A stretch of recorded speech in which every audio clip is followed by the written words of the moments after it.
ہمیشہ غیر معمولی واقعات رونما ہوئے ہیں، خواہ ان کا تعلق مستقبل کے عظیم ہیرو کی اس دنیا میں آمد سے ہو یا نہ ہو۔ زرتشت آگ کی پوجا کرتے ہیں اور ان کے آتش قدوں میں آگ سدا روشن رکھی جاتی ہے، مگر پیر 17 جون سن 669 کی رات کو مدائن کے عظیم ترین آتش قدے میں آگ بجھ گئی جو صدیوں سے روشن چلی آ رہی تھی۔ اسی رات ایک زلزلہ آیا جس سے ایرانی شہنشاہ کے محل کے 14 کنگورے گر گئے۔ اسی طرح کے اور بھی واقعات رونما ہوئے۔ بی بی آمینہ بیٹے کی پیدائش کے وقت تنہا تھی۔ اچانک انہوں نے چند دراز قد خواتین کو دیکھا جو اس مشکل وقت میں ان کے پاس آئیں۔ جب بی بی آمینہ نے ان سے دریافت کیا تو ان میں سے ایک نے کہا، میں فرعون کی بیوی آسیہ ہوں جس نے حضرت موسیٰ کی جان بچائی تھی، جنہیں ایک صندوق میں بند کر کے دریائے نیل میں سپرد کر دیا گیا تھا۔ دوسری خاتون مریم علیہ السلام حضرت عیسیٰ علیہ السلام کی والدہ تھی، جبکہ باقی ماندہ خاتونیں جنت کی حوریں تھیں۔ جب نئی نبوت ایک نئی وزارت معرض وجود میں آتی ہے تو قبل اس کے کہ یہ فریضہ انجام ہو، بڑے بڑے لوگ اس کے استقبال کے لیے آتے ہیں، اور ایک خاتون کے ہاں ولادت کے وقت لازم سی بات ہے کہ موسیٰ اور عیسیٰ تو نہیں آ سکتے تھے، چنانچہ آسیہ اور مریم ان کی نیابت کے لیے آ گئی۔ پھر فرشتوں نے اپنے پروں سے حضرت آمینہ کے جسم کو ڈھانپ لیا تاکہ انہیں ٹھنڈی ہوا نہ لگے۔ جلد ہی بچہ تولد ہوا جو فطرتاً مختون تھا، وہ سجدے کی حالت میں زمین پر گر گیا اور انگشت شہادت یوں اٹھائی گویا خدا کی وحدانیت کا اعلان کر رہا ہو۔ بچہ ایک لمحے کے لیے سفید رنگ کے بادل میں گم ہو گیا، پھر غیب سے ندا آئی، اے مشرق و مغرب، اسے مشرق و مغرب میں پھراؤ، سمندروں میں لے جاؤ تاکہ تمام مخلوق جس میں فرشتے، پرند، درند، مچھلیاں سب شامل ہیں اپنے نئے پیغمبر کو پہچان لے۔ یہ بادل تحلیل ہو گیا تو بچہ سامنے آیا، پھر اسے ایک اور بادل نے اپنی آغوش میں لیا اور آواز آئی، اسے تمام سابق پیغمبروں کی خوبیوں سے نوازو، اسے خلق آدم، شیش کا علم، نوح کی جرأت، ابراہیم کی طرح خدا کی محبت، اسماعیل کی زباندانی اور قربانی، اسحاق کی تسلیم و رضا، صالح کی خطابت، لوط کی عقل و دانش، یعقوب کا علم غیب، حسن یوسف، دم عیسیٰ، ید بیضا، یونس کی اطاعت، جہد یوشع، لحن داؤدی، دانیال کی محبت، الیاس کی عظمت، عیسیٰ کی بے نیازی عطا کرو، اسے تمام پیغمبروں کے رنگ میں رنگ دو۔ یہ بادل بھی چھٹ گیا اور بچہ سامنے آ گیا۔ پھر 3 افراد جو دراصل فرشتے تھے آئے اور انہیں 3 بار غسل دیا، سفید ریشمی کپڑے میں لپیٹ کر چند لمحوں کے لیے اپنے پروں میں دبا کر حرارت پہنچائی، پھر اسے اس کی ماں کے حوالے کر کے غائب ہو گئے۔ مسلمہ قدیم مصنفوں نے اسی انداز میں حضور اکرم صلی اللہ علیہ وسلم کی ولادت باسعادت کا تذکرہ فرمایا ہے۔ آپ صلی اللہ علیہ وسلم کا خاندان جو تھا اس کا تعلق قریش عرب کے معزز ترین قبیلے بنو ہاشم سے تھا۔ اس خاندان کی شرافت، ایمانداری اور سخاوت بہت مشہور تھی۔ یہ خاندان حضرت ابراہیم علیہ السلام کے دین پر تھا جسے دین حنیف کہا جاتا تھا۔ آپ کے والد عبداللہ ابن عبد المطلب اپنی خوبصورتی کے لیے مشہور تھے، لیکن آپ کا انتقال آپ کی پیدائش سے 6 ماہ قبل ہو گیا تھا۔ والدہ کا نام حضرت آمنہ بنت وہب تھا جو قبیلہ بنی زہرہ کے سردار وہب ابن عبد مناف ابن قصی ابن کلاب کی بیٹی تھیں۔ آپ صلی اللہ علیہ وسلم کا نام محمد اور احمد رکھا گیا۔ محمد ماں کو خواب میں دکھایا گیا تھا اور یہ اشارہ دیا گیا تھا کہ بیٹے کا نام محمد رکھنا، جو اس سے پہلے کبھی نہیں رکھا گیا تھا۔ ولادت کے بعد سے دادا نے دیکھا تو احمد پکارا اور احمد نام بھی مشہور ہو گیا۔ اگلی کلاس میں انشاءاللہ پیشن گوئیوں کا جب تذکرہ آئے گا کہ حضور کے بارے میں پیشن گوئیاں جو کی گئی تھیں ہر مذہب کی کن کن ناموں سے ہیں، اس میں اس کا تذکرہ آئے گا۔ تو محمد اور احمد رکھا گیا۔ آپ صلی اللہ علیہ وسلم کے ارد گرد جو لوگ تھے، حالانکہ والد نہیں تھے، والد کا انتقال ہو چکا تھا، شام کی طرف قافلہ لے کے گئے تھے، واپسی میں ہی ان کا انتقال ہو گیا، لیکن اللہ تبارک و تعالیٰ نے فرما دیا تھا ایک مقام پر، الم یجد کا یتیمن فآوا، کیا آپ یتیم تھے، آپ کے ارد گرد لوگوں کو ہم نے گھیرا نہیں کر دیا؟ پیدائش سے اللہ رب العزت نے خیال رکھا، والد عبداللہ، والدہ آمنہ، چچا سب ابو طالب اور دادا عبد المطلب۔ تو سب سے پہلے عبد المطلب دادا نے پالا، اس کے بعد ان کا انتقال ہوا تو چچا ابو طالب نے پالا، پھر اللہ تبارک و تعالیٰ نے 3 رضائی ماؤں کا بھی انتظام کر دیا۔ فوراً پہل صوبیہ جو ابو لہب کی باندی تھی، انہوں نے دودھ پلایا، بعد میں احمد یہ گود کھلایا کرتی تھیں، حضرت آمنہ کی باندی تھیں، خادمہ تھی، انہوں نے بھی دودھ پلایا، اور حضرت حلیمہ سعدیہ ان کو تو یہ سعادت 2 سال کے لیے ملی اور حضور صلی اللہ علیہ وسلم تا حیات ان کی قدر فرماتے رہے۔ رضا مکے کا ماحول تھا کہ اس ماحول میں بچہ جیسے پیدا ہوتا تو کچھ دنوں کے بعد اس کو دیہات کے ماحول میں بھیج دیتے تاکہ شہر کے آلودہ ماحول سے بچہ بچ کر کے دیہات کی شستہ زبان سیکھے، وہاں کی پاک فضا کے اندر اپنی زندگی گزارے، وہاں کا عام ماحول تھا۔ تو حضور اکرم صلی اللہ علیہ وسلم کا بھی یہی معاملہ ہوا، اور ایک موقع پر آپ صلی اللہ علیہ وسلم نے ارشاد فرمایا تھا، ادبنی ربی فاحسن تأدیبی وربیت فی بنی سعد، کہ مجھے میرے رب نے بہترین تربیت دیا ہے، بہترین ادب سکھایا ہے، اور میری پرورش بنو سعد کے قبیلے میں ہوئی۔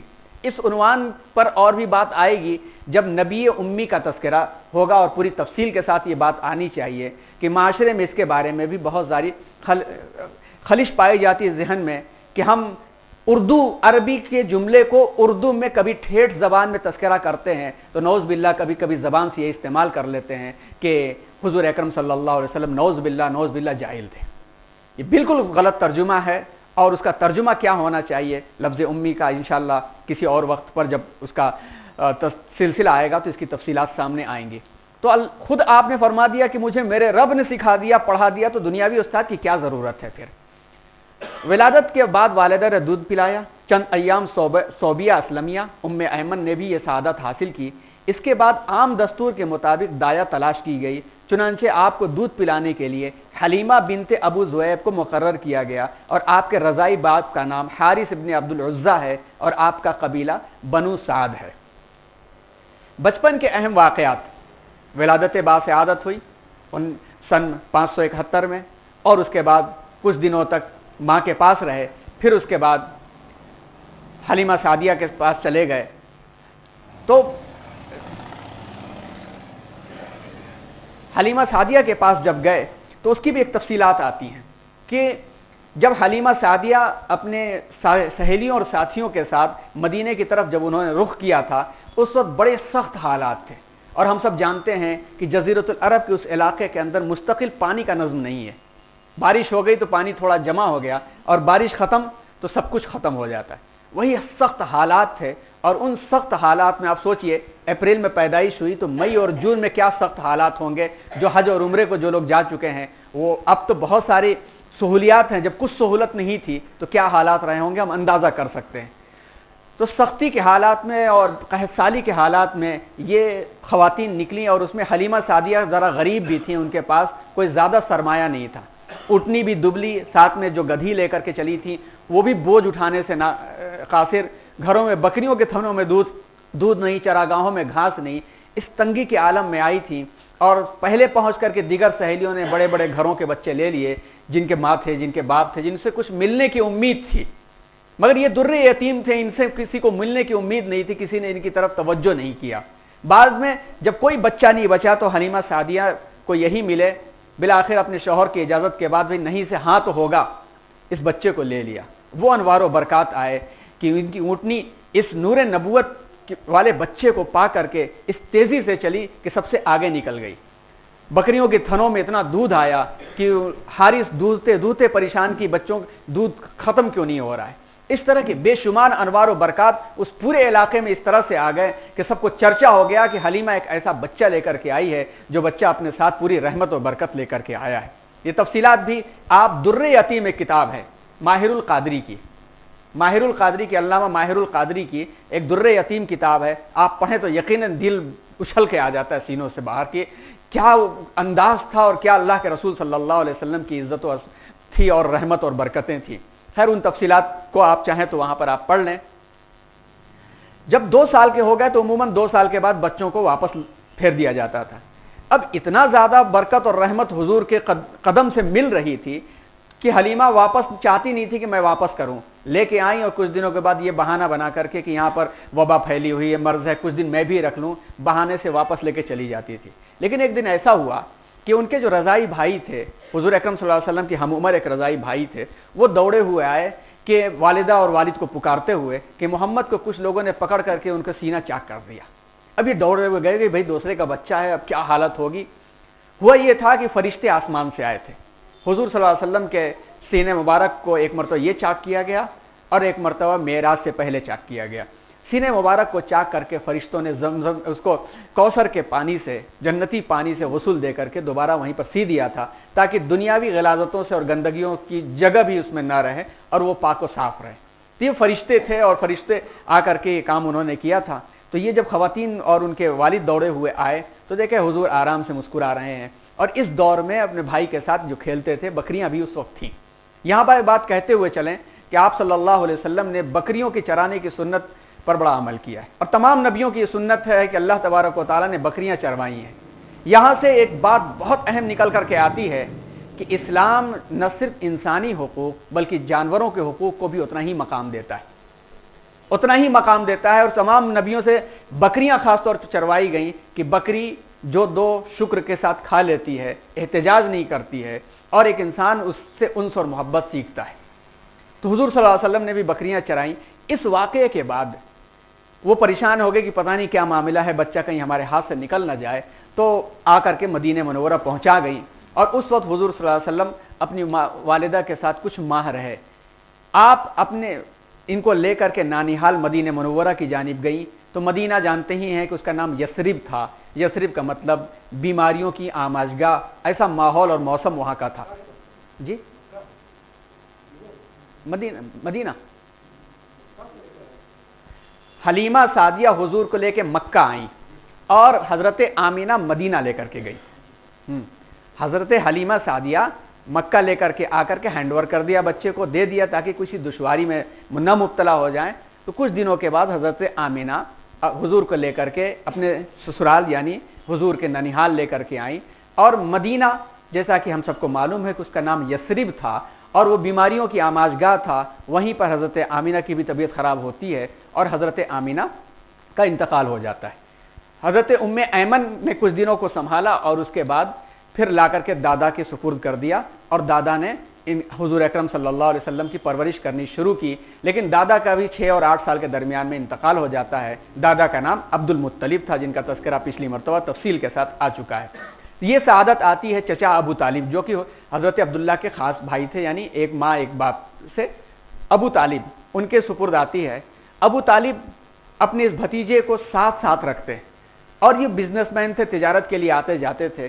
9 سال کی عمر میں پہلا سفر شام کا کیا، اور شام میں جیسے ہی داخل ہوئے تو چونکہ شام جیسا کہ اس کے پہلے کے نقشے میں بات آئی کہ وہاں پر عیسائیت کا غلبہ تھا، تو بحیرہ نام کا ایک راہب تھا جو عیسائی پادری تھا، اور اس نے حضور اکرم صلی اللہ علیہ وسلم کو دیکھا تو ان کے بارے میں مستقبل کی نشانیاں بتا کے کہنے لگا کہ ان کے اندر نبی آخر الزماں کی نشانیاں نظر آ رہی ہیں، آپ اسے شہر میں نہ لے جائیں ورنہ یہودی نقصان پہنچا سکتے ہیں اسے۔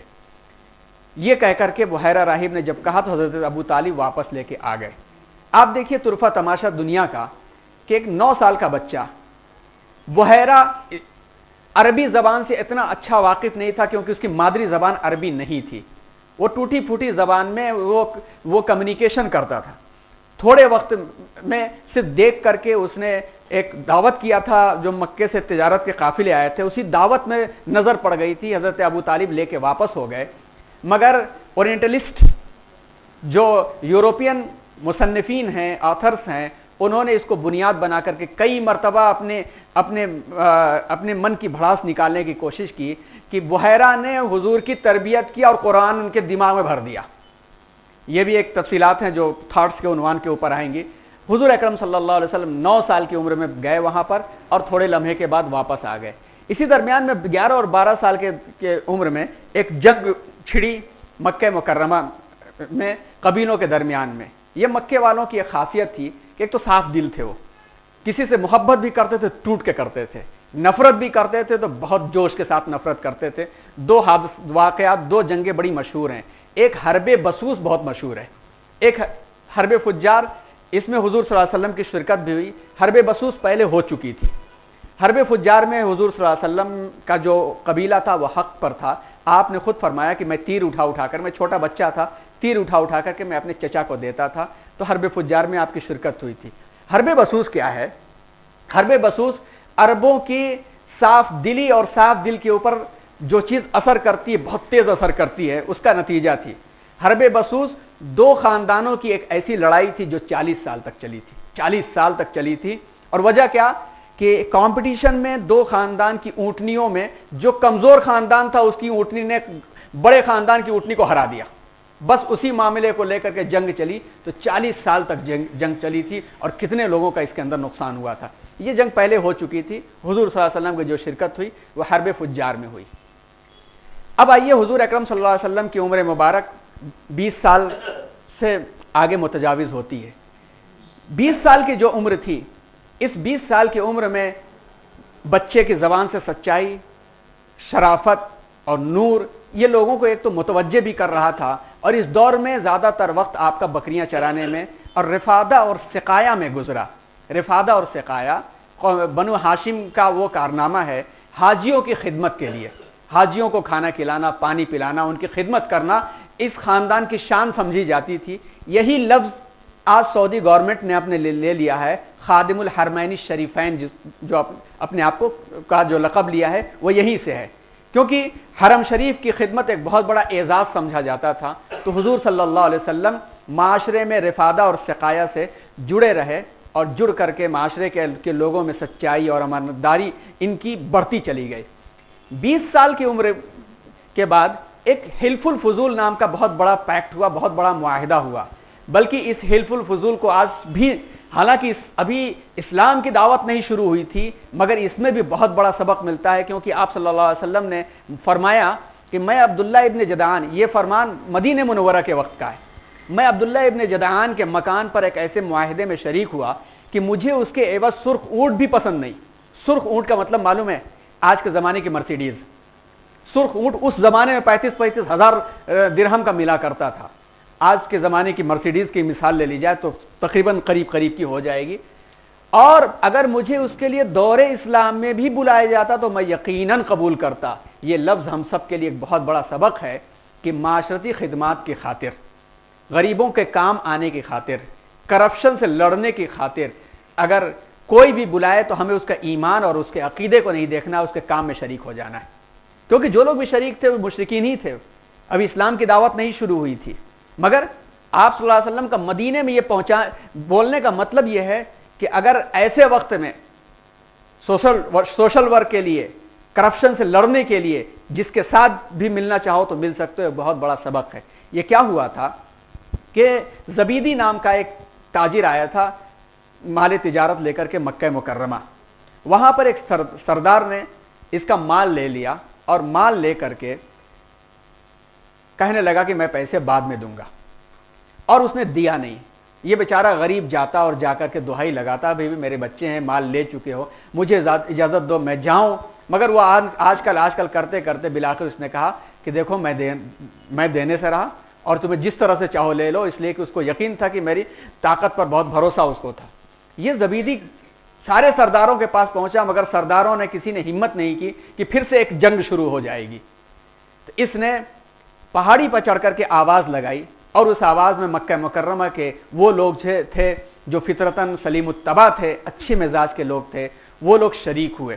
اور ان لوگوں نے شریک ہو کر کے ایک میٹنگ کی. عبداللہ ابن جدعان کا وہ مکان تھا اور اس میں حضور صلی اللہ علیہ وسلم بھی شریک ہوئے, اور سب نوجوان تھے. اور حلف الفضول یہاں پر جو 3 لوگوں نے کام کا آغاز کیا تھا, جو لوگوں نے کنونسنگ کی تھی, ان کے نام فضل تھے. تو 3 فضل کی جمع ہے فضول. یہ فضل کا مطلب ایکسلنسی, بلیسنگ, اچھائی, یہ بھی معنی آتا ہے. 3 فضل لوگوں کی جمع بنائی گئی تو فضول بنائی گئی. حلف کا مطلب ہوتا ہے پیکٹ, وہ پیکٹ جس میں 3 فضل نام کے لوگوں نے مل کر کے کام کا آغاز کیا تھا, تو یہ ایک حلف الفضول کے نام سے بن گیا. وہاں پر ان نوجوانوں نے جمع ہو کر کے اس دور کی تاریخ میں پہلا یہ کام کیا تھا کہ ہم سب مل کر کے باہر سے آنے والے تاجروں کی تجارت کی حفاظت کریں گے, تاکہ وہ محفوظ ہوں گے تو مال تجارت آرام سے فریکوینٹلی چیزیں آئیں گی اور ٹریڈ اور بزنس ایزی ہو جائے گا. ورنہ لوگ باہر کھڑے ہو کر کے دام لگا کر کے لے لیا کرتے تھے, اور معلوم ہوا کہ شہر میں پہنچا نہیں اور اس کو اٹھا کر کے اسٹور کر لیا. جب لوگوں کی نیڈس بہت بڑی تو بہت زیادہ دام بڑھا کے بھیج دیا. اسلام نے بعد میں اس کو حرام بھی قرار دیا ہے. جہش کا لفظ اسلام نے استعمال کیا ہے کہ اسلامک لا میں, اسلامک شریعت کے اندر جہش منع ہے.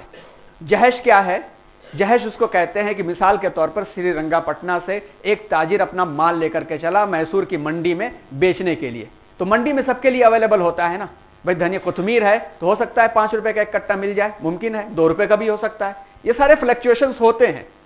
مگر ایک شخص نکلتا ہے یہاں سے، جا کر کے کلستواڑی میں کھڑا ہو جاتا ہے اور اسے کہتا ہے بھائی تم کہاں یہ مال لے کر کے جا رہے ہو، کتنے میں تم بیچو گے، پتہ نہیں وہاں کا ماحول اچھا ہے نہیں ہے، بکے نہ بکے، ایسا ہے کہ تم مجھے یہ مال مجھے دے دو، پیسہ لے لو۔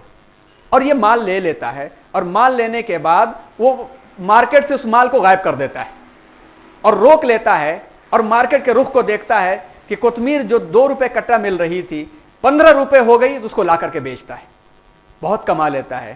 یہ اصل میں دھوکہ ہے پوری سوسائٹی کے ساتھ، اسلام میں اس کو ناجائز قرار دیا گیا۔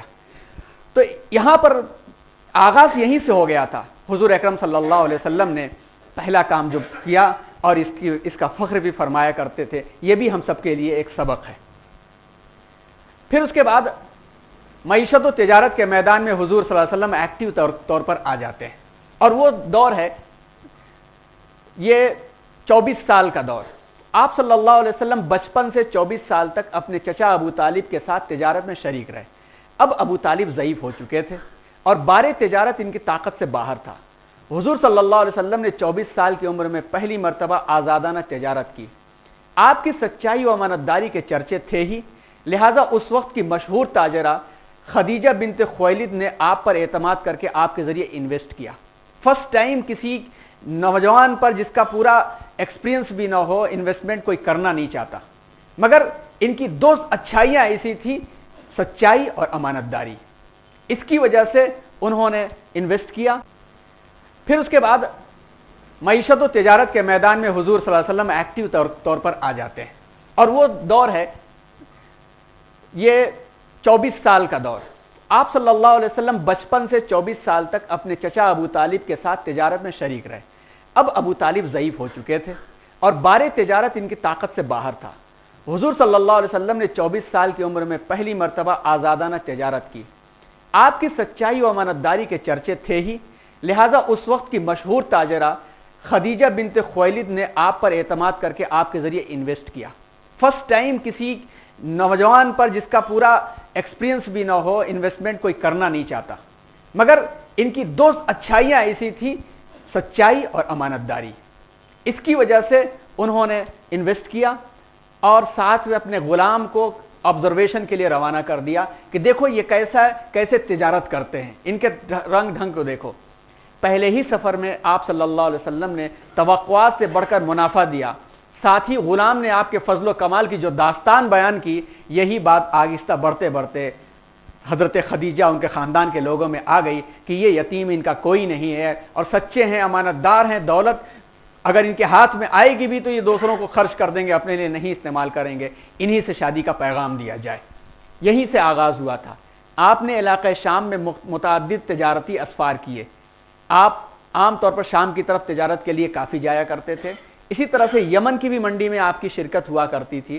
اور یہ ایک بڑا اہم پوائنٹ ہے، اہم نقطہ ہے کہ اگر ڈاکٹر حمید اللہ صاحب جو کہ بہت بڑے محقق جانے جاتے ہیں، آپ لوگ شاید جانتے ہوں گے، 26 زبانیں آتی تھیں ان کو، 10 زبانوں پر لکھ سکتے تھے، بول سکتے تھے، پڑھ سکتے تھے۔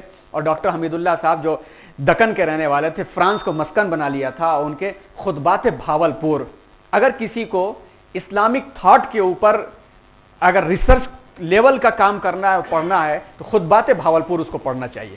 خطبات بھاولپور، اور انگلش میں بھی بے شمار ان کی کتابیں ہیں، ڈاکٹر حمید اللہ آپ سرچ کریں گے تو آ جائے گا۔ ان سرچ آف سولیس کے نام سے بھی ان کی بایوگرافی ہے جو پڑھی جا سکتی ہے۔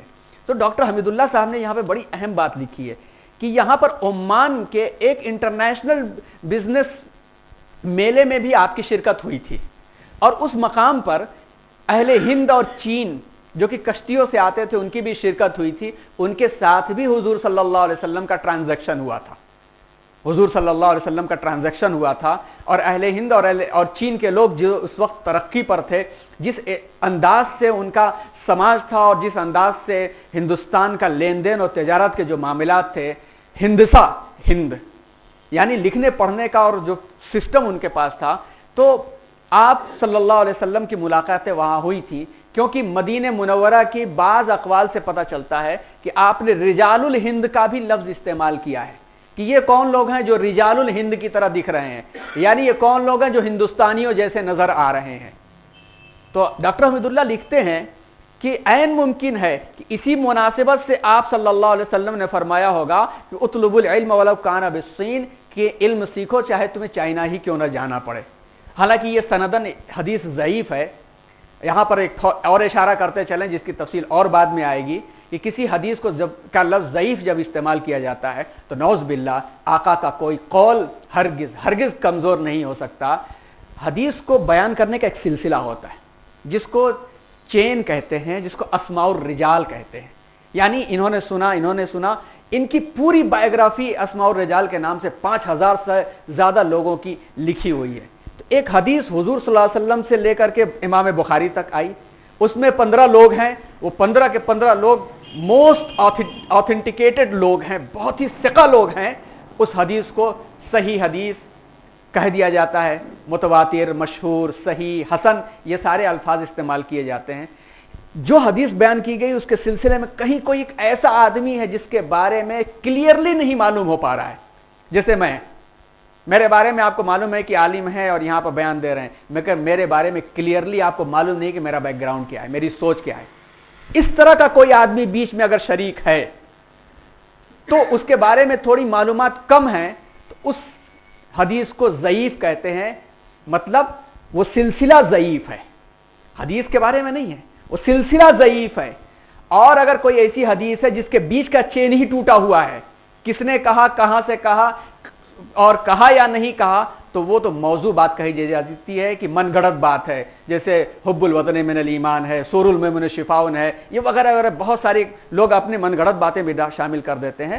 تو سندن یہ حدیث ضعیف ہے، لیکن اگر اس کے اندر سچائی کسی بھی طریقے سے ہے اور یقیناً کہیں نہ کہیں سے اس میں سچائی ہے تو ڈاکٹر حمید اللہ اس کا تذکرہ کرتے ہیں کہ عمان کے میلے میں آپ صلی اللہ علیہ وسلم کی شرکت 25 اور 30 سال کی عمر میں ہوئی تھی، جہاں پر ہندوستانیوں سے بھی ٹرانزیکشن ہوا تھا، چائنا کے لوگوں سے بھی ٹرانزیکشن ہوا تھا، اور ہندوستان کے حالات اور سے یقیناً آپ نے واقفیت حاصل کی ہوگی، کیونکہ جب وفد بنی عبد قیس آیا تھا، وفد بنی عبد قیس جس کو مسجد میں آپ نے ٹھہرایا تھا اسلام کو جاننے کے لیے، ایمان لا چکے تھے لوگ، سیکھنے آئے تھے، وہ لوگ عیسائیوں کا وفد تھا، تو آپ صلی اللہ علیہ وسلم نے ملاقات کرتے ہی ان کے علاقے کے حالات بیان کر دیے۔ وہ خوش ہو گئے کہ ارے آپ تو ہم سے اچھا جانتے ہیں۔ تو جب آپ کی عادت شریفہ تھی اور مہینوں قیام رہتا تھا، تو اس میلے میں اہل ہند اور چائنا کے لوگوں سے ملاقات ہوئی ہوگی، تو ظاہر سی بات ہے کہ گفتگو ہوئی ہوگی، اور ممکن ہے، یہ تحقیق نہیں ہے، تحقیق کا ایک میدان ہے، اس کو تحقیق کیا جا سکتا ہے کہ ممکن ہے کہ ہندوستان سے ٹھنڈی ہوا آنے کی جو بات فرمایا ہو آپ صلی اللہ علیہ وسلم میں، اس کے تہ میں بھی یہ کہیں نہ کہیں یہ بات ہوگی۔ تو ہم عرض کر رہے تھے کہ 25 سال سے لے کر کے 35 سال کی عمر مبارک تک آپ صلی اللہ علیہ وسلم نے بہترین تجارتی سفر کیے، اور ٹریڈ اور بزنس کو جو برتا ہے آپ نے، یہاں پر پوائنٹ سمجھ میں آئے گا کہ آپ نے جو یہ فرمایا کہ اللہ رب العزت کے رزق کے اگر 10 دروازے ہیں تو 9 دروازے بزنس اور تجارت کی طرف کھلتے ہیں، تو آپ صلی اللہ علیہ وسلم نے بھی بچپن سے لے کر کے نبوت کے 62 تک بزنس اور ٹریڈ کو خود سے برتا ہے، خود سے اس کی اونچ نیچ کو دیکھا ہے، اور خود سے سچائی اور امانت داری کے ساتھ بزنس آپ نے کیا ہے، یہاں تک کہ فرمایا التاجر الصدوق الامین کا لفظ فرمایا کہ قیامت کے روز جس دن عرش الہی کے سائے میں اولیاء اعظام اور علماء، یعنی علماء کا مطلب عملی طور پر حضور کی سنتوں کو پورا کرنے والے عرش الہی کے سائے میں جہاں ہوں گے، وہاں سچائی اور امانت داری کے ساتھ ٹریڈ اور بزنس کرنے والا بھی عرش الہی کے سائے میں ہوگا۔ حضرت خدیجہ سے نکاح۔ حضرت خدیجہ ایک 40 سالہ بیوہ خاتون تھی۔ یہ ہماری سوسائٹی میں عجیب لگتا ہے نا کہ 40 سال کی وہ، 25 سال کے یہ، حالانکہ بعض سیرت نگاروں نے حضرت خدیجہ کا 28 سال ہونا بھی تذکرہ کیا ہے، لیکن وہ زیادہ قوی روایت نہیں ہے۔ ہماری سوسائٹی میں برا سمجھا جاتا ہے، یہ وہ سوسائٹی تھی جو صاف سیدھی سوسائٹی تھی، وہاں برا نہیں سمجھا جاتا تھا، اور اس زمانے کا رواج تھا۔ بلکہ جب تذکرہ آئے گا حضرت عائشہ صدیقہ رضی اللہ تعالی عنہا سے شادی کرنے کا، جس کو لے کر کے بہت زیادہ واویلا لوگ یورپین نے مچایا، ان کے ہی قوانین سے بات نکالی جا سکتی ہے کہ ان کے قانون میں لکھا ہے کہ 9 سال اور 6 سال کی عمر میں لڑکی بالغ ہو سکتی ہے، شادی کی جا سکتی ہے. انشاءاللہ اس وقت بات آئے گی تو پیش کرنے کی کوشش کی جائے گی. حضرت خدیجہ ایک 40 سالہ بیوہ خاتون تھیں جن کے 2 شوہروں کا انتقال ہو چکا تھا. آپ نے پیغام بھجوایا، دونوں طرف کے بڑوں نے مشورہ قبول کیا اور شادی ہو گئی. اس وقت حضور صلی اللہ علیہ وسلم کی عمر محض 25 سال تھی. حضرت خدیجہ سے آپ کی 7 اولادیں ہوئیں: قاسم، طاہر، طیب، زینب، رقیہ، ام کلثوم اور فاطمہ. لڑکے بچپن میں انتقال کر گئے. لڑکیوں میں تمام لڑکیوں کی شادیاں ہوئیں لیکن سوائے فاطمۃ الزہرا کے کسی کی نسل آگے نہ بڑھ سکی. اسی زمانے میں ایک بہت اہم واقعہ ہوا، تعمیر کعبہ اور حجر اسود کی تنصیب. یہ بھی حضور کی بعثت سے قبل آپ کے بڑے کارناموں میں اس کا شمار ہوتا ہے. سن 605 میں حضور کی ولادت، سن 571 سن 605 میں ایک طوفان آیا جس میں پہلے کسی چنگاری سے خانہ کعبہ میں آگ لگ گئی، پھر طوفانی بارش کے سبب پوری عمارت گر گئی. حضور کی عمر مبارک 35 سال کے قریب تھی. اہل مکہ نے اس کی تعمیر کا ارادہ کیا اور اس کی چھت کے لیے بندرگاہ یمن کے ساحل پر ایک تباہ شدہ جہاز کی لکڑی بھی خرید لائے. بنیادوں کو جب کھودا گیا تو اندر سبز رنگ کے پتھر نظر آئے جو کہ حضرت ابراہیم کے وقت کے تھے. اسی کے اوپر تعمیر شروع کی گئی لیکن سامان کم پڑ گیا، اسی لیے ایک تجویز پیش کی گئی کہ ایک صحن بنا کر چھت چھوڑ دی جائے تاکہ ہر آدمی کو خانہ کعبہ کے اندر آنے کا موقع مل سکے. وہی حصہ آج حتیم کہلاتا ہے. حتیم کا جو حصہ ہے یہ اسی وقت کی تعمیر تھی.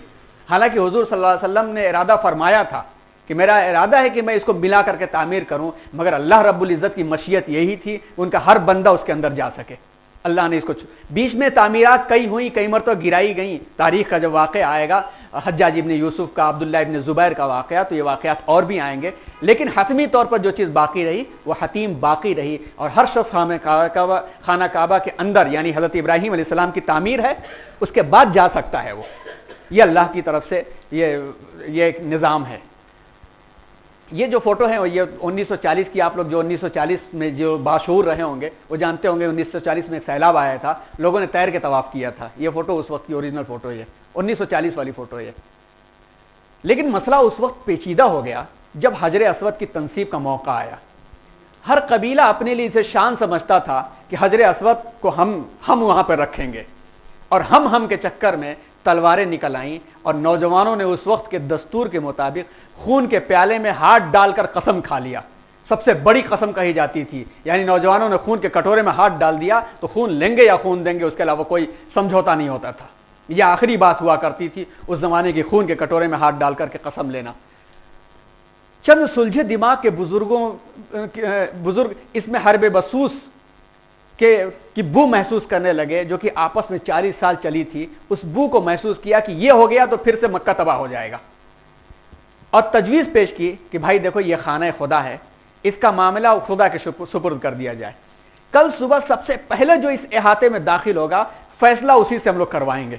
سب لوگوں نے مان لیا، لیکن اس تنبیہ کے ساتھ کہ اگر حق میں فیصلہ ہوا تو مانیں گے، نہیں تو دیکھ لیا جائے گا.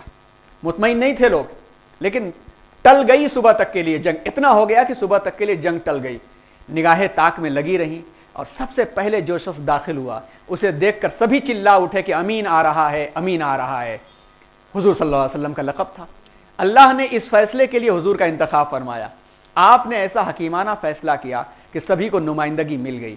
آپ نے ایک بڑی چادر منگوایا اور اس کے درمیان حجر اسود رکھا اور سارے قبیلے کے لوگوں سے کہا کہ چادر کو چاروں طرف سے پکڑ لیں اور اٹھائیں. اور یہ اس طرح سب نے مل کر اٹھایا، اور جب مقام تنصیب پر جہاں پر فکس ہونا تھا حجر اسود، جب وہ چادر پہنچی تو حضور نے اپنے دست مبارک سے اٹھا کر کے حجر اسود کو وہاں رکھ دیا. اور ایک ایسا یہ حکیمانہ فیصلہ تھا کہ سب مطمئن ہو گئے اور ایک بہت بڑی خون ریزی سے اللہ تبارک و تعالی نے پوری قوم کو بچا لیا. یہ ایک اہم مشہور واقعہ ہے جو حضور صلی اللہ علیہ وسلم کی بعثت سے قبل ہوا تھا. اب نور نبوت کی طرف. حضور کی سلیم الفطرت طبیعت یوں تو ہمیشہ معاشرتی فساد، بت پرستی اور ظلم سے دور رہی، کیونکہ ما کانت صلاۃ عند البیت الا مکاء و تصدیہ قرآن اعلان کرتا ہے کہ جب بھی یہ لوگ خانہ کعبہ کے پاس جاتے تو چلانا، چیخنا، ڈھول بجانا، ہنگامے کرنا، یہی ان کی نماز اور عبادت ہوا کرتی تھی، اور حضور فطرتاً ان تمام چیزوں سے دور رہے۔ مگر جیسے جیسے معاشرتی تجربات میں اضافہ ہوتا رہا، سماج کے کفریہ اور شرکیہ ماحول سے بیزارگی بڑھنے لگی۔ دین حنیف پر چلنے والے چند خال لوگ بچے ہوئے تھے، جو جا کر کے جنگلوں کے اندر، کھو اور غاروں کے اندر پناہ لیے ہوئے تھے، معاشرے سے وہ دور رہتے تھے، اپنی زندگی گزار رہے تھے۔ کوئی نور توحید کا نہ تو متلاشی تھا اور نہ تو رہنما تھا کہ بتا سکے حضور کو کہ یہاں نبوت وہاں نبوت، کچھ بھی پتہ نہیں چل سکا۔ مگر حضور بیزار ہو کر کے اس عالم میں آپ نے اپنی تلاش کے لیے مکہ مکرمہ سے تھوڑے فاصلے پر غار حرا جانا شروع کر دیا، اور جو غار حرا گئے ہیں اس کو دیکھا ہوگا، 4-5 کلومیٹر کے فاصلے پر اور کافی اونچائی کے اوپر ہے، جہاں سکون کی تلاش میں کئی ایام گزارتے۔ بعض مرتبہ ایک ماہ وہیں بسر کر دیتے، کبھی خود کھانا لے جاتے تو کبھی اہلیہ کھانا پہنچاتی۔ اس سکون کی تلاش میں 5 سال گزر گئے۔ 5 سال اللہ کی طرف سے کوئی رہنمائی نہیں آئی تھی، مگر 5 سال یہاں پر دیکھیے حبیب اور خلیل میں کیا فرق ہوتا ہے۔ حبیب اور خلیل کا 2 لفظ، 3 الفاظ ہمیں سوسائٹی میں ملتے ہیں اسلامی نقطہ نظر سے: کلیم، خلیل، حبیب۔ کلیم اللہ سے بات کرنے والے حضرت موسیٰ علیہ السلام، تو کلیم کو جانا پڑتا ہے بات کرنے کے لیے، کلیم کو جانا پڑتا ہے بات کرنے کے لیے۔ خلیل اللہ کے دوست، خلیل الرحمن اللہ کے دوست حضرت ابراہیم علیہ السلام، اللہ تبارک و تعالی ان کو اطمینان قلب کی خاطر کچھ معجزے دکھاتے ہیں اور قربانی اللہ لیتے ہیں۔ تو اللہ تبارک و تعالیٰ نے اسماعیل کی قربانی لی، مگر حبیب جو بن جاتا ہے اس کے منشا کے مطابق فیصلہ ہو جاتا ہے۔ کیا؟ قد نرا تقلب وجهک فی السماء، میں دیکھ رہا ہوں کہ آپ کی نظریں بار بار آسمان کی طرف جا رہی ہیں، کہ آپ مدینے آ گئے ہیں تو بیت المقدس کی طرف آپ کو منہ کر کے نماز پڑھنا پڑ رہا ہے، اور آپ کی نظریں بار بار آسمان کی طرف جا رہی ہیں کہ کب فیصلہ آ جائے، کب فیصلہ آ جائے۔ اے نبی، آپ قبلے کی طرف رخ کر لیجئے، منشا کے مطابق فیصلہ ہو جاتا ہے۔ تو خلیل نے اللہ کی تلاش چند دنوں کے اندر کیا کہ ہاذا ربی ہاذا اکبر، ستارہ یہ خدا ہے، چاند نے اس کو ماند کر دیا، ستارہ خدا نہیں ہو سکتا، چاند بہت چمکیلا ہے، خدا ہے، چاند ڈوبا، سورج نے آ کے قبضہ کر لیا، ہاذا ربی ہاذا اکبر، یہ بہت بڑا ہے، یہی میرا خدا ہو سکتا ہے، مگر ڈوب گیا۔ لا احب العافلین، ڈوب جانے والوں کو میں پسند نہیں کرتا۔ پھر دل سے آواز نکلی، انی وجہت وجہی للذی فطر السماوات والارض حنیفا وما انا من المشرکین، مگر حبیب کو 5 سال تک انتظار کرایا گیا۔ 5 سال تک انہوں نے کسی سے رہنمائی لینے کے بجائے سکون کی تلاش میں غار حرا میں جا کر کے اطمینان قلب کی خاطر توجہ کیا، اور عمر مبارک جب 40 سال کے قریب پہنچ گئی، ان ایام میں جب بھی آپ شجر و حجر کے قریب سے گزرتے، کسی درخت کے پاس، کسی پتھر کے پاس سے گزرتے، کانوں میں سرگوشیاں ہوتی، اہلاً و سہلاً یا حبیبی، السلام علیکہ اہلاً و سہلاً، خوش آمدید، اہلاً و سہلاً، مرحبا، صدائی سنانے لگیں، یعنی چمنستان عالم میں رحمت للعالمین کی ویست کا وقت آ گیا تھا۔ اللہم صلی علی محمد و آلہ و صحابہ اجمعین۔ جزیرۃ العرب میں کیوں مبعوث ہوئے؟ یہ تو عنوان تھا، یہ اگلی مرتبہ یہ بھی ہٹا دیں گے ہم لوگ، تاکہ یہاں بیٹھے ان کو تکلیف نہ ہو، اگلی مرتبہ ہٹا دیں گے انشاءاللہ۔ یہ تو عنوان تھا، ایک جھلک تھی بچپن سے لے کر کے 40 سال کے حالات کی، جس میں اہم جو واقعات ہوئے ان واقعات کو آپ کے سامنے پیش کیا گیا۔ ایک سوال یہاں آتا ہے، جزیرۃ العرب میں آپ صلی اللہ علیہ وسلم کیوں مبعوث ہوئے؟ کسی کو پوری ڈیٹیل پڑھنا ہو تو نبی رحمت مولانا علی میاں صاحب کی کتاب پڑھیے، 30-35 صفحے میں اس کا پورا انہوں نے کمپیریٹو اسٹڈی آف ریلیجن کو سامنے رکھتے ہوئے جواب دیا ہے۔ پوری تفصیلات ہیں، اس کی کچھ جھلک آپ کو پیش کریں گے۔ سب سے پہلی چیز کہ انسانیت فطرت کے مطابق، نیچرل انسانیت جہاں جہاں جی سکتی ہے، آپ اسکیل اٹھائیے اور اس نقشے کو لیجئے جو سچائی کے ساتھ بنایا گیا ہے۔ دنیا کا جو نقشہ بہت مشہور ہے، اس میں کئی نقشے سچائی کے ساتھ نہیں بنائے گئے۔ اس کی ریسرچ ہم کو پیش کیا جناب منصور صاحب نے، جو Orange County California Los Angeles میں، جن کے ساتھ ہماری ملاقات ہوئی۔ جب وہاں گئے تو انہوں نے پوری کلاس لیا اس کے اوپر، پورے گروپ کی، ہم لوگوں کی، اور انہوں نے دکھایا کہ دنیا کے نقشوں میں بہت سارے علاقے ایسے ہیں جن کو زیادہ لمبا دکھایا گیا ہے، کچھ کو چھوٹا دکھایا گیا۔ تو تو دنیا میں نقشے بھی پوری طرح سے یقین کے ساتھ بہت سارے نہیں ہیں، جن نقشوں کو آپ جغرافیکل طور پر جج کر کے آپ ان کو نکالیں، اور فطرتاً انسانیت جہاں جی سکتی ہے، فطرتاً کا مطلب کسی ذریعے سے نہیں، وہاں سے آپ اسکیل اٹھائیے تو خانہ کعبہ تقریباً آپ کو سینٹر میں دکھے گا۔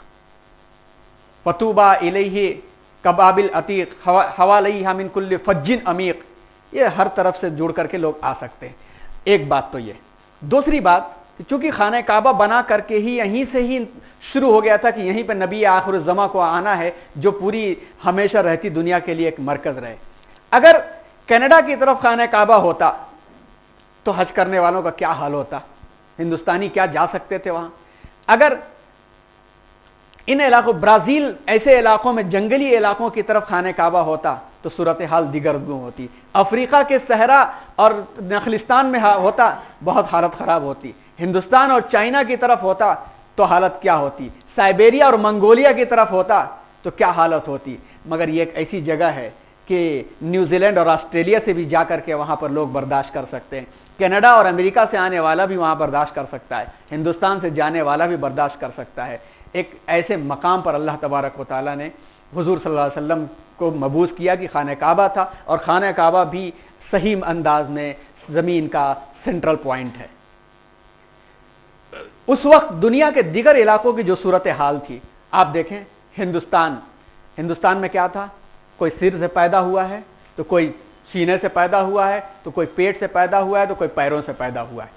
یہ مینٹالٹی لوگوں کے اندر تھی۔ نبی اگر اس مینٹالٹی میں بھیج دیے گئے ہوتے تو عمر لگ جاتی، نوح کی عمر بھی لگ جاتی، مینٹالٹی درست نہ ہوتی۔ مولانا ابوالکلام آزاد رحمۃ اللہ علیہ نے کہا تھا نا کہ اگر ہندوستان کے ہندو قوم کی تنگ ذہنی اور مسلم قوم کا اپنے رہنماؤں پر شک ختم ہو جائے تو اس قوم سے بڑھ کے کوئی نہیں ہے، مولانا ابوالکلام آزاد رحمۃ اللہ علیہ نے کہا تھا۔ تو اس جگہ پر اگر حضور صلی اللہ علیہ وسلم کی بعثت ہوتی تو عرصہ دراز گزر جاتا اس اونچ نیچ کے نظام کو درست کرنے، اور ایسے مقام پر جہاں پر پجاریوں سے زیادہ دیوتاؤں کی تعداد کس کو ختم کرتے، گھٹیوں میں پلی ہوئی چیزیں تھیں اور بسی ہوئی چیزیں تھیں۔ یہ علاقہ تو ایسے ہی ستی، اونچ نیچ، کبھی یہ قوم آئی تو اس کو مارا، آرین آئی تو درون کو مارا، برہمن آئے تو بودھسٹوں کو مارا، یہی اونچ نیچ کا معاملہ چل رہا تھا۔ اسلام نے ہندوستان میں تہذیب دیا ہے، ایک الگ ٹاپک ہے جس کے بارے میں آپ پڑھتے رہتے ہیں، مگر باتیں جو پھیلائی جاتی ہیں اس میں کوئی حقیقت نہیں ہے۔ اشوکا کی جنگیں دیکھ لیں یا مہابھارتا کی جنگیں دیکھ لیں، جس طرح سے لوگ مارے گئے، لاکھوں لاکھ لوگ مارے گئے، ان چیزوں کو لوگ بھول گئے۔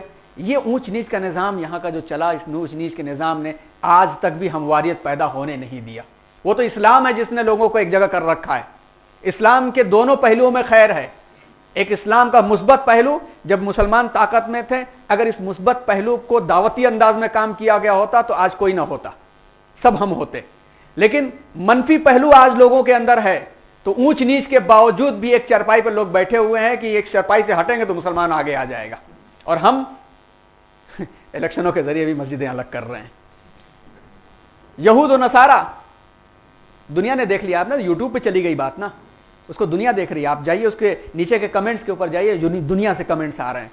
ہم سب کی ذمہ داری ہے کہ ہم چاہے کسی بھی مسلک کے ہوں بھائی، کہ یہ کام نہ ہونے دیں، اپنا معاملہ اپنے گھر میں حل کر لیں۔ یوٹیوب پہ گیا تو دنیا اس کو دیکھ کر کے ایک اس کو مثال بنا رہی ہے۔ اللہ بچائے ہم سب کو۔ یہود و نصارہ ان کی تفصیلات تو آ گئی نا، کہ ان کا معاملہ یہ تھا کہ یہود تو نحن ابناء اللہ واحباہ کہہ کر کے، ہم اللہ کی اولادیں کہہ کر کے اپنے آپ کو سرخرو کر لیا تھا انہوں نے۔ نصارہ نے تو چند سالوں کے بعد حضرت عیسیٰ علیہ السلام کی تعلیمات کو ملیامیٹ کر کے تین خدا بنا رکھے تھے۔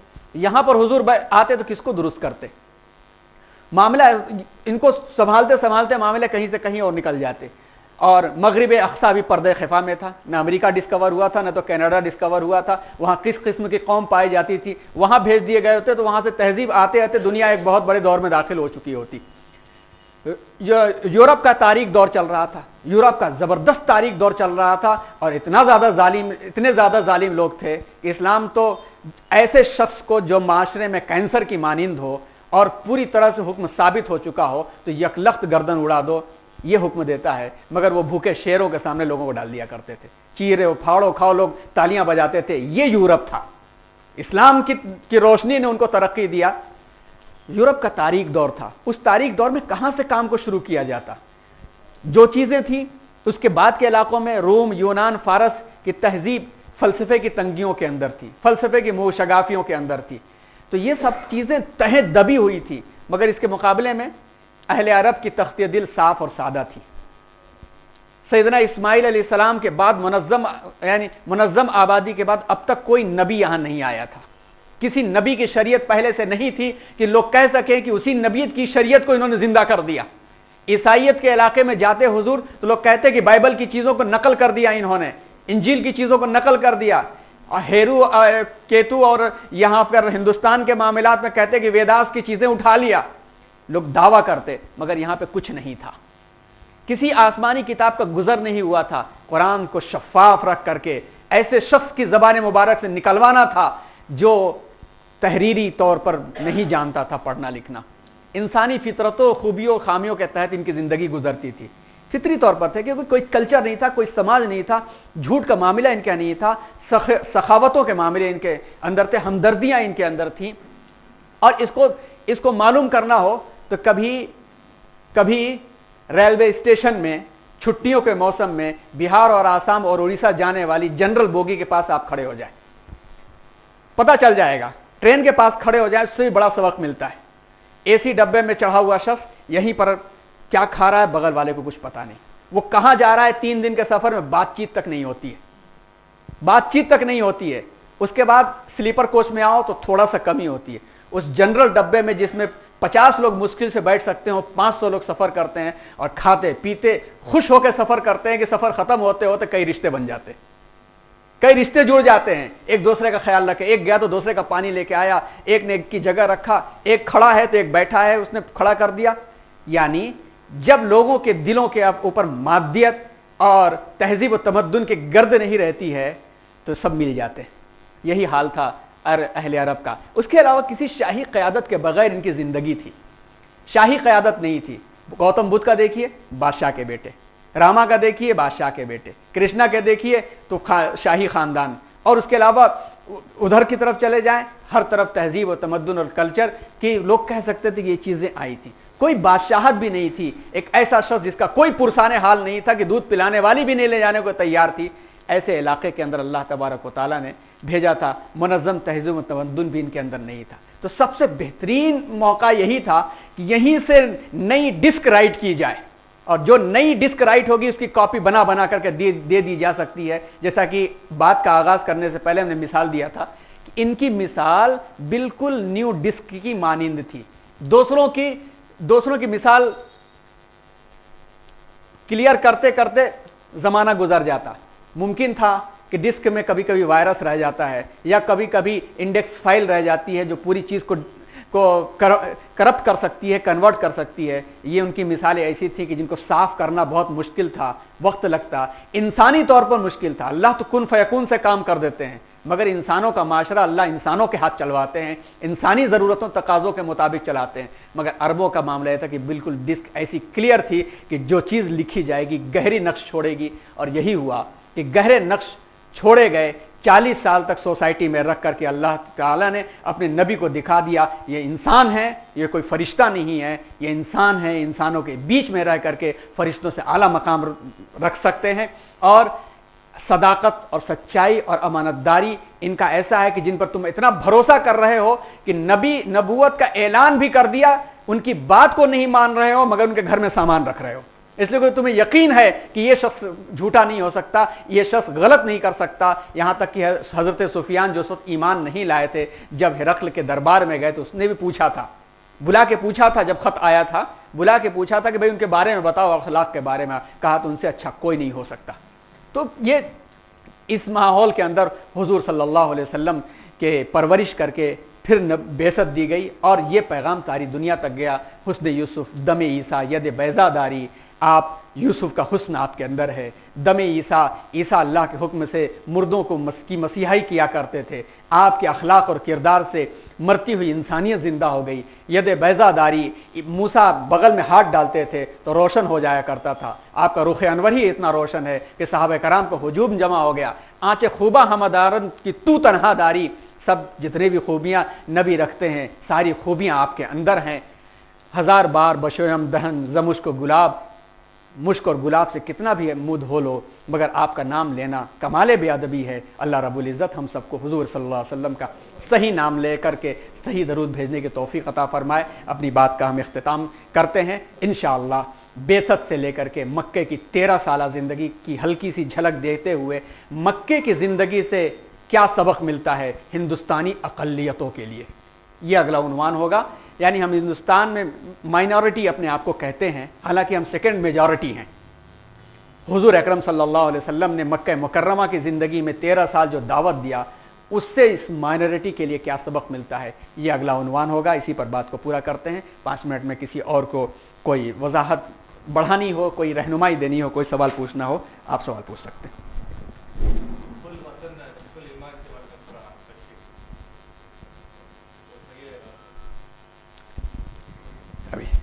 اب تک جو ہم سب کی تحقیقات ہوئیں،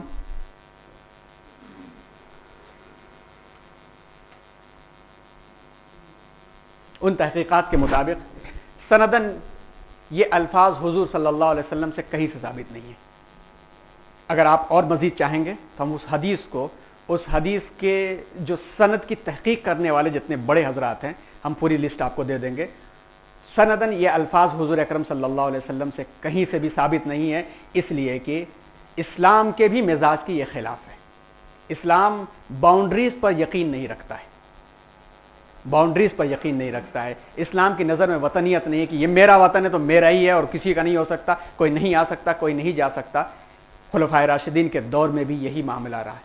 حضرت عمر رضی اللہ تعالیٰ عنہ کا دور سب سے عظیم ترین دور کہا جاتا ہے، یعنی خلافت راشدہ کے اندر، کہ اسکندریہ سے لے کر کے بلوچستان تک کا پورا علاقہ جو آج بھی اسلامی مملکت کا حصہ ہے، وہ ان کی مملکت کا حصہ تھا۔ مگر جو آج قانونی پیچیدگیاں ہوتی ہیں کہ یہاں کی تجارت تو وہاں ٹیکس تو وہاں یہ چیزیں، ایسا کچھ بھی نہیں تھا۔ اس مزاج کے خلاف بھی یہ لفظ مقولہ ہے، حدیث نہیں کہیں اس کو، بہتر ہے یہ مقولہ ہے، اور حضور اکرم صلی اللہ علیہ وسلم سے یہ الفاظ ثابت نہیں ہے۔ ہاں، اس کے تہ میں وطن کی محبت ایمان کا تقاضا ہے۔ اس کے 2 مفہوم نکلتے ہیں۔ ایک تو یہ ہے کہ میرا علاقہ زندہ باد باقی مردہ باد، بالکل اسلامی اس کے خلاف ہے۔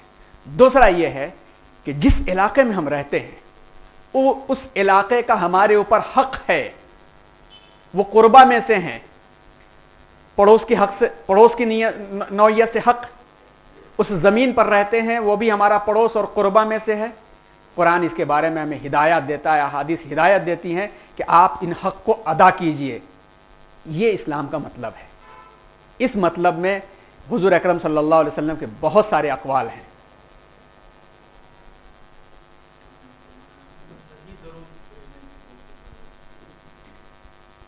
صحیح درود بھائی، اللہ رب العزت نے قرآن مجید میں ایک لفظ ارشاد فرمایا جس کو ہم ہر جمعے میں سنتے ہیں اور بہت تیز آواز سے ہم درود بھی بلند کر دیتے ہیں۔ بسم اللہ الرحمن الرحیم، ان اللہ و ملائکتہ یصلون علی النبی یا ایھا الذین آمنوا صلوا علیہ وسلموا تسلیما، اور ہم فوراً پڑھتے ہیں کہ اللہم صلی علی محمد و آلہ و اصحابہ اجمعین۔ اس آیت کے اندر درود بھیجنا ہمارے اوپر واجب قرار دیا جاتا ہے، لازم قرار دیا جاتا ہے۔ صحیح درود کا مطلب یہ ہوتا ہے کہ درود کا مطلب ہوتا ہے اللہ کے رسول صلی اللہ علیہ وسلم اللہ اکبر، اللہ اکبر، اللہ اکبر، اللہ اکبر، اشہد ان لا الہ الا اللہ، اشہد ان لا الہ الا اللہ، اشہد ان محمد رسول اللہ، اشہد ان محمد رسول اللہ، حی علی الصلاة،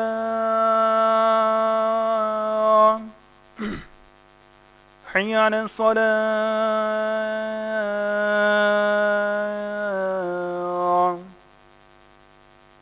حی علی الفلاح،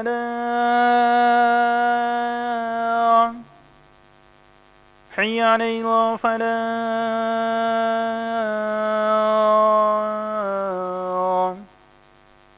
اللہ اکبر، اللہ اکبر، لا الہ الا اللہ۔ ختم کریں گے۔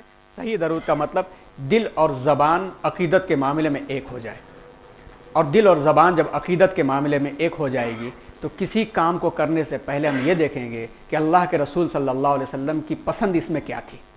جب وہ دیکھیں گے تب زبان سے اللہم صلی علی محمد نکلے گا, تب وہ صحیح درود ہوگا. ہوتا یہ ہے, خاص طور پہ ایک چھوٹی سی مثال دے کے بات کو پورا کریں, ورنہ بہت ساری مثالیں مل جائیں گی. ہم لوگ شادی بیاہ کے معاملے کے لیے بات چیت کے لیے بیٹھتے ہیں اور اس کے بعد بات شروع ہوتی ہے, میرے خاندان میں یہ چلتا ہے, میرے خاندان میں یہ چلتا ہے, میرے خاندان میں یہ چلتا ہے. یہی باتیں ہوتی ہیں, میرے خاندان میں یہ چلتا ہے, خوب ہوتا ہے. اور کہیں پہ یہ دل و دماغ کے اندر بات نہیں آتی ہے کہ اللہ کے رسول کی پسند میں کیا چلتا ہے. یہ چیز اپنے کاموں میں آ جائے, اس کے بعد جب ہم اللہم صلی علی محمد کہیں گے تو وہ صحیح درود ہوگا. ورنہ دل کے اندر نبی کی سنتوں کے خلاف, نبی کے طرز کے خلاف اور زبان سے درود پڑھیں تو فرشتے بھی اس کو لے کے نہیں جاتے.